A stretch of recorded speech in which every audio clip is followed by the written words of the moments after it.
নমস্কাৰ। আজি আবৃত্তি কৰিব লোৱা কবিতাৰ শিৰোনাম বাৰিষাৰ ৰাতি তোমাৰ কবিক মনত পৰেনে অৰুন্ধতী। কবি নৱকান্ত বৰুৱা, আবৃত্তিকাৰ ভবিতা দেৱী। বাৰিষাৰ ৰাতি তোমাৰ কবিক মনত পৰেনে অৰুন্ধতী। সেমেকা পোহৰে পাহৰাই দিয়া তোমাৰ খোপাৰ আবেলি আবেলি কোণ মনত পৰেনে অৰুন্ধতী।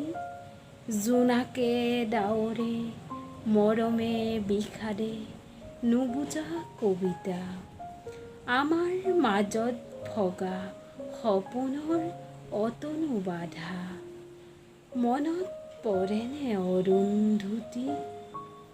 মনত পৰেনে অৰুন্ধতী। দুবৰি বনত মুকুতাৰ মণি, চুলিৰ মেঘত লাহি আঙুলিৰ বহুতো জোন। জোৱাৰৰ বাবে সাগৰ নাছিল বৰফৰ দৰে চেঁচা পৰশতো, সি যে কি শান্তি অৰুন্ধতী।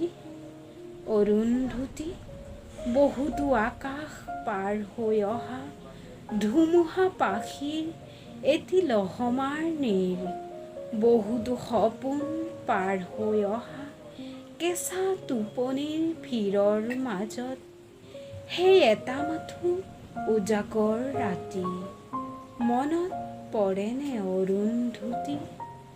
বাৰিষাৰ ৰাতি তোমাৰ কবিক মনত পৰেনে অৰুন্ধতী। ধন্যবাদ।